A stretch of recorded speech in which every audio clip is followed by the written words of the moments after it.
Добрый день, уважаемые слушатели. Вашему вниманию представляется третья лекция курса видеолекций дисциплины поликультурное образование, взаимосвязь и взаимовлияние понятий мультикультурности, этноцентризма, ассимиляции, кросс-культурализма, мультикультурализма в современном обществе. И читает ее автор, кандидат педагогических наук, доцент кафедры педагогики начального и дошкольного образования Педагогического института Бурятского госуниверситета Павлова Светлана Алексеевна. Мы сегодня рассмотрим три направления по плану лекции. Это, во-первых, понятие сущности мультикультурности, этноцентризма, далее кросс-культурализм, мультикультурализм современного общества и третье – влияние ассимиляции на будущее народов и этносов. В Декларации прав человека и программе действий в области культуры мира говорится о том, что более полное становление культуры мира непрерывно связано с ликвидацией всех форм расизма, расовой дискриминации, ксенофобии и связанной с ними нетерпимости. Поэтому в данном параграфе лекции необходимо дать полное и развернутое объяснение понятиям, противоречащим идеям мультикультурного воспитания, для того, чтобы иметь представление о значимости воспитания подрастающего поколения в духе терпимости и поликультурности. Этноцентризм – предпочтение своей этнической группы, проявляющейся в восприятии и оценке жизненных явлений сквозь призму ее традиций и ценностей. Термин этноцентризм ввел в 1906 году ученый Самнер, полагавший, что люди имеют тенденцию видеть мир таким образом, чтобы своя группа оказывалась в центре всего, а все другое соизмерялось в ней или оценивалось со ссылкой на нее. Этноцентризм больших и малых этнических групп выражается в закрытости от культур других наций, этнических групп, неприятии межкультурного диалога посредством воспитания и образования. Этноцентризм – антипод поликультурного воспитания. Воспитание и образование проповедуется скрытый расизм и мягкая дискриминация. Это происходит тогда, когда педагоги потворствуют расистским и националистическим стереотипам, не занимают активной позиции в защиту культурного образования, образовательных прав для иных этнических групп, обходят молчанием их культуру. Попытки улучшить условия образования детей представителей из расовых и националистических меньшинств вызывают отпор у идеологов монокультурности, представляющие доминирующие этногруппы. Они противятся устранению социальных, экономических, культурных образовательных барьеров, порождающих дискриминацию, не дающих возможности повышать уровень достижений в сфере воспитания и образования представителей малых и национальных групп. Не менее тревожен рост националистической идеологии в сфере воспитания автохтонных меньшинств. Он проявляется в неприязни как к культуре доминирующих этнических групп, так и новым субкультурам мигрантов. Истоки такого этноцентризма связаны с последствиями образовательной ассимиляции в виде культурного геноцида этнических меньшинств. Идеология этноцентризма, национализма, расизма представляет значительную опасность для воспитания и образования. Опасность распространения подобного подхода подчеркнута в докладе Верховного комиссара по правам человека на 58-й сессии Комиссии по правам человека ООН 7 февраля 2002 года. Всемирная конференция по борьбе против расизма, расовой дискриминации подтвердила, что демократия необходима для эффективного предотвращения расизма и связанной с ним нетерпимости и их ликвидации. Вот такие понятия национализма, его виды представлены на слайде.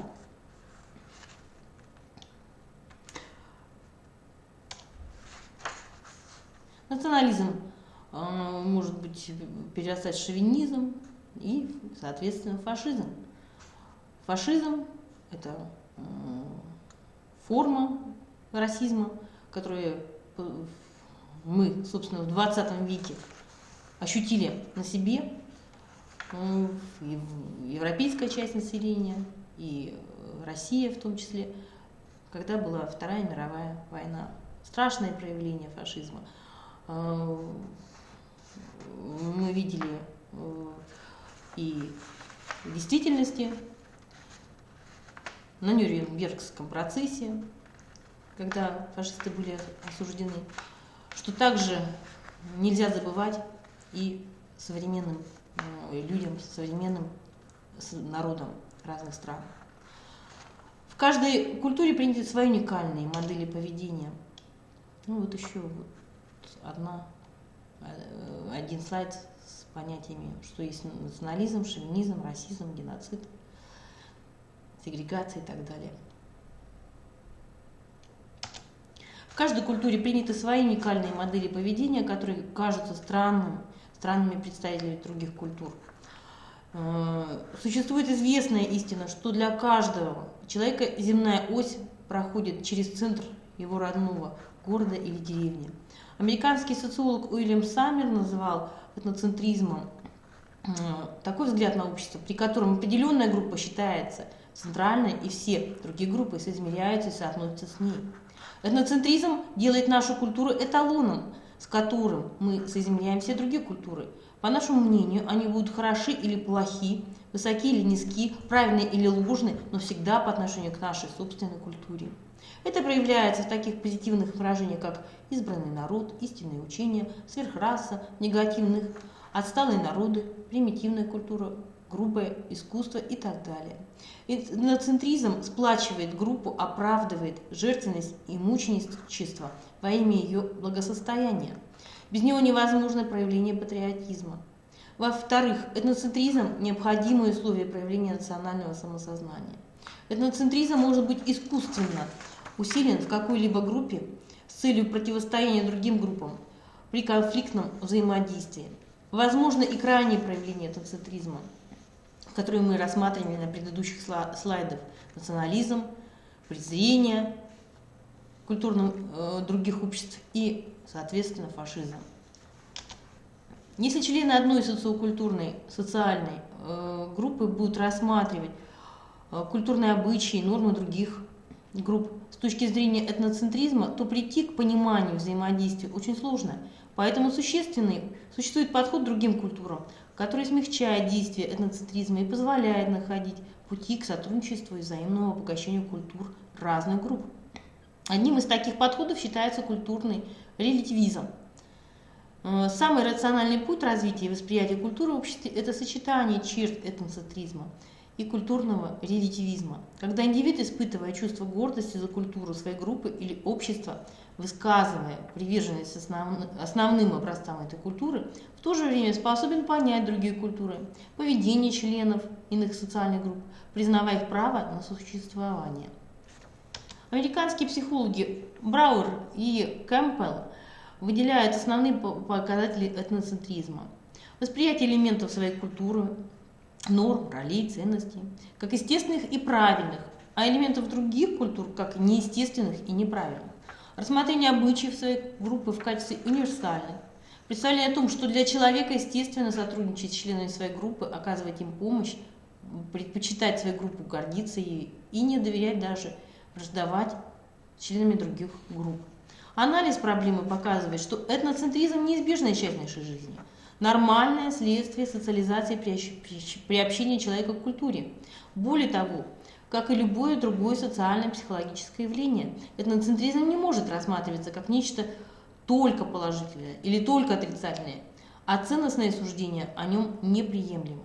Хотя этноцентризм часто оказывается препятствием для межгруппового взаимодействия. Одновременно он выполняет полезную для группы функцию поддержания позитивной этнической идентичности и даже сохранения целостности и специфичности группы. Этноцентризм, при котором достаточно объективно оцениваются качества своей группы и предпринимаются попытки понять особенности чужой группы, называют благожелательным или гибким. Именно принятие и признание различий можно считать наиболее приемлемой формой социального восприятия при взаимодействии этнических общностей и культур на современном этапе истории человечества. Этноцентризм не всегда бывает благожелательным. Межэтническое сравнение может выражаться в форме противопоставления, что предполагает, по меньшей мере, предвзятость по отношению к другим группам. И индикатором такого сравнения являются полярные образы, когда члены этнической группы приписывают себе только позитивные качества, а чужакам только негативные. На степень выраженности этноцентризма более значительное влияние оказывают не особенности культуры, а социальные факторы, социальная структура, объективный характер межэтнических отношений. Представители групп меньшинства, небольших по размерам и ниже других по статусу, более склонны к предпочтению своей группы. Это относится как к этническим мигрантам, так и к малым нациям. При наличии конфликта между этническими общностями и в других неблагоприятных социальных условиях этноцентризм может проявляться в очень ярких формах. И хотя способствует поддержанию позитивной этнической идентичности, становится дисфункциональным для индивида и социума. При таком этноцентризме, который получил наименование воинственного или негибкого, люди не только судят о чужих ценностях, исходя из собственных, но и навязывают их другим. Воинственный этноцентризм выражается в ненависти, недоверии, страхе, обвинении других групп за собственные неудачи. Практически все люди в той или иной степени этноцентричны. Поэтому каждый человек, осознавая собственный этноцентризм, должен стремиться вырабатывать в себе гибкость при взаимодействии с другими людьми. Достигается это в процессе развития межкультурной компетентности, то есть не только позитивного отношения к наличию в обществе различных этнических групп, но и умение понимать их представителей и взаимодействовать с партнерами из других культур. В процессе развития этнокультурной компетентности человек способен подняться еще на одну ступень. На этапе интеграции ментальность индивида включает миропонимание не только своей, но и других культур. У него формируется бикультурная идентичность.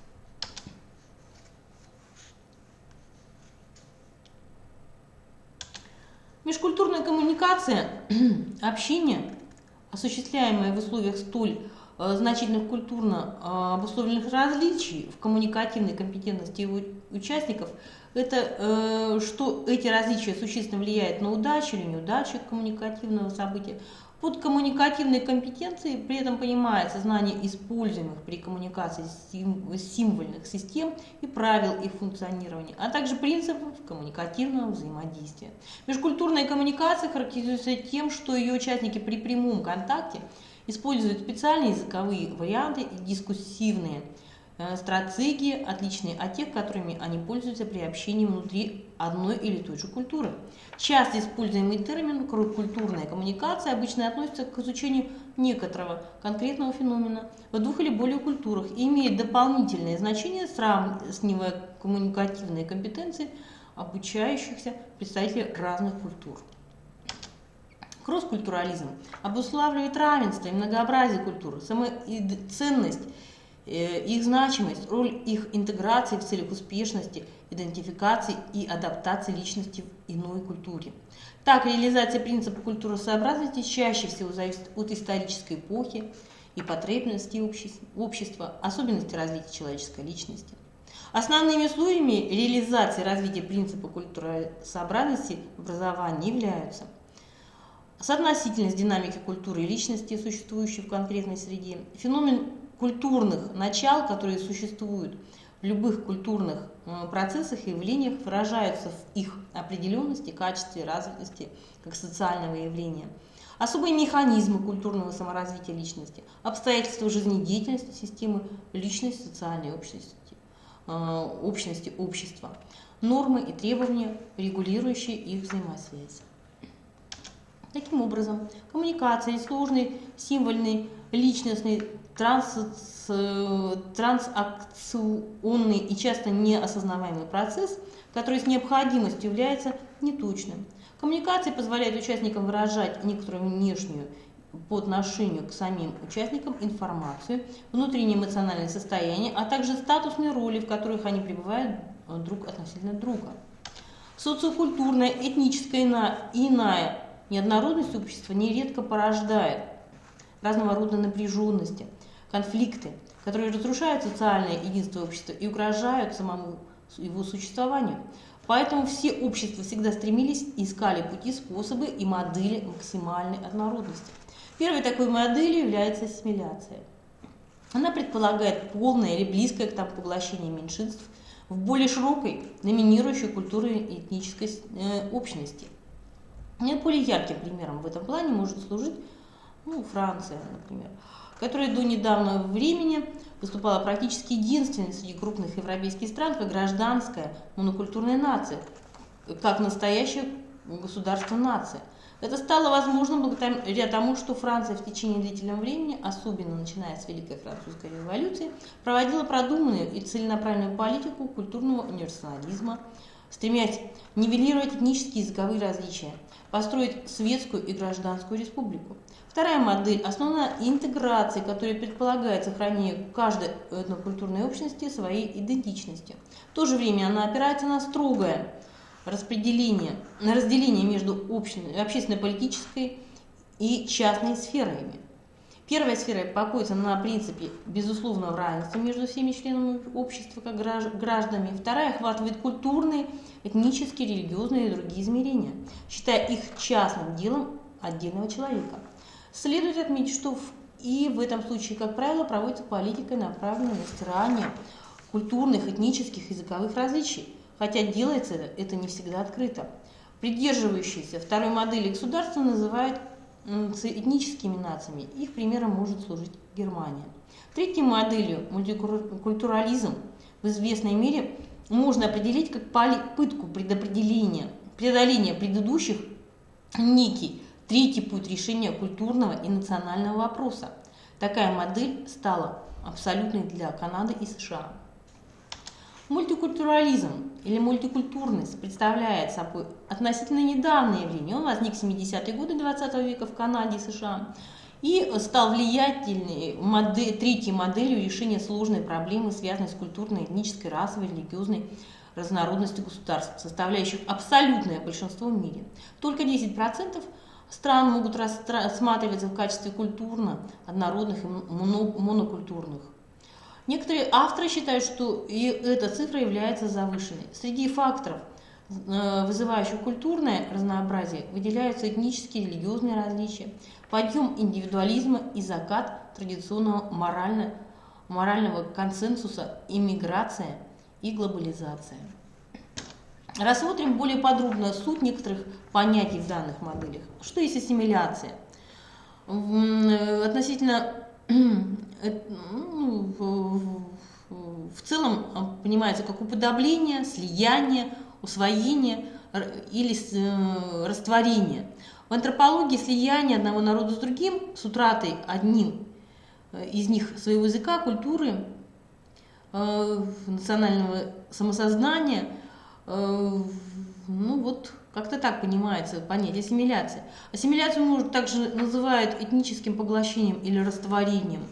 Ассимиляция – процесс, в ходе которого этническое, расовое, социальное, конфессиональное иное меньшинство воспринимает ценности, нормы поведения, культуру большинства.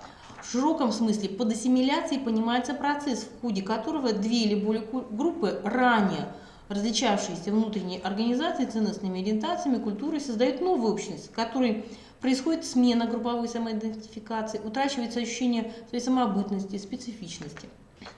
Существенным фактором ассимиляции являются межэтнические браки, хотя этническая самоидентификация детей, рожденных в таких браках, во многом зависит от национальности супруга-лидера, а также от ряда конъюнктурных факторов, например, приоритетов национальной политики на определенной территории. Процесс ассимиляции может иметь как универсальный, так и частичный характер. Например, при ассимиляции народ может утратить свой язык, самоназвание, традиционную структуру деятельности, но сохранить религиозные верования, некоторые бытовые традиции, о чем свидетельствует, в частности, история создания американской нации. Известны случаи, когда образующая новую общность народа сохраняет свой язык. Например, опыт создания бельгийской нации. Ассимиляция может проходить естественным и насильственным путем. Естественная ассимиляция – следствие объективных процессов экономического, политического сближения территорий, отдельных регионов, государств и народов, давших мощный импульс к культурному сближению. Например, растущая интернационализация мирового хозяйства. Естественная ассимиляция характерна и для мигрантов, которые на своей новой родине вливаются в состав коренного населения, постепенно растворяясь в нем. Принудительная насильственная ассимиляция – это проявление определенной национальной политики, имеющей целью уничтожение того или иного этноса как самостоятельной единицы, но не физическим способом. В качестве приемов насильственной ассимиляции используются ограничение сферы применения национального языка с последующим полным изъятием из обращения, искоренение национальных традиций, запрет на празднование национальных праздников, исполнение обрядов, насаждение несвойственных народу видов деятельности и прочее. Насильственная ассимиляция – потенциальный источник межэтнических конфликтов. Насильственную ассимиляцию необходимо отличать от вынужденной, характернее, например, для мигрантов в развитые страны Запада, где быстрая ассимиляция приезжающих является существенным условием их успешной социально-экономической адаптации. Интенсивность ассимиляции не всегда определяется соотношением численности этносов. Один и тот же народ может сам активно ассимилировать другие народы. Так русские ассимилировали многочисленные финские и тюркские племена. Но в отдельных случаях, особенно при проживании небольшими группами на территории традиционного расселения других народов, может стать сам объектом ассимиляции.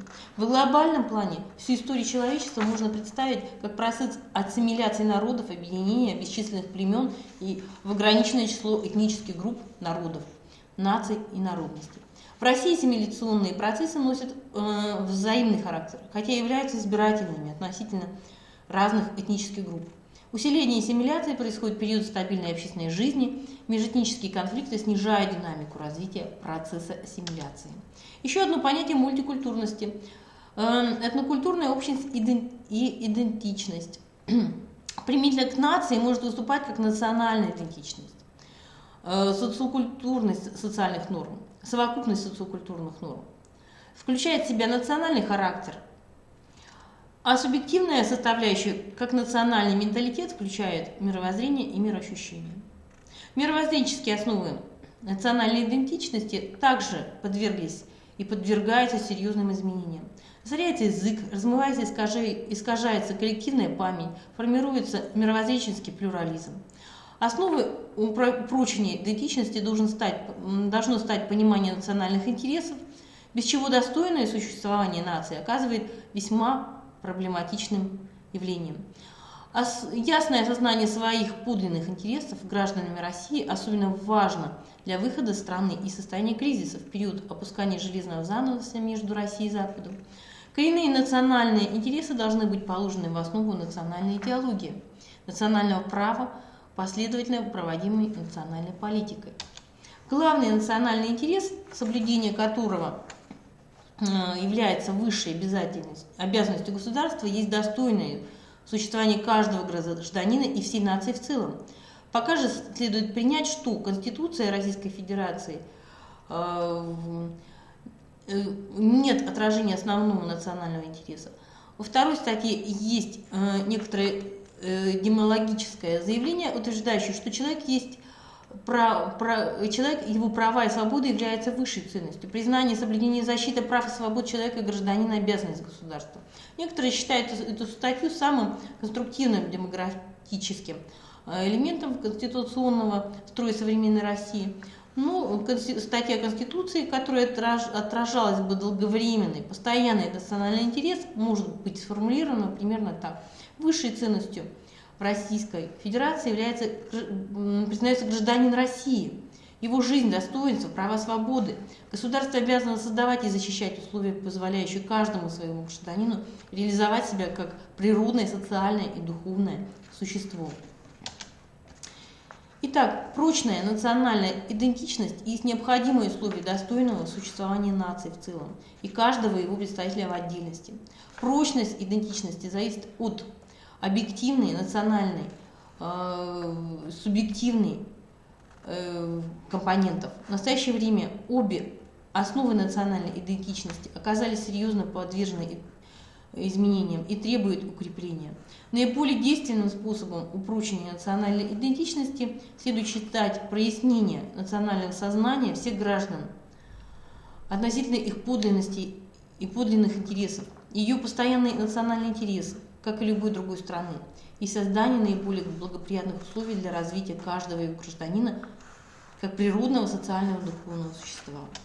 Педагогам важно использовать народную педагогику как компонент поликультурного воспитания. Одновременно нельзя сопоставлять и представлять идеи этнокультурного воспитания и национальной самобытности в виде педагогического этноцентризма, культурной исключительности, превосходства того или иного этноса. Толерантные установки субъекты являются одним из условий, благодаря которым его деятельность приобретает ценностный характер, так как помогают увидеть за внешним проявлением нестандартное поведение, внешний вид, манера общения и прочее подлинно человеческую сущность и принять мир во всем его многообразии.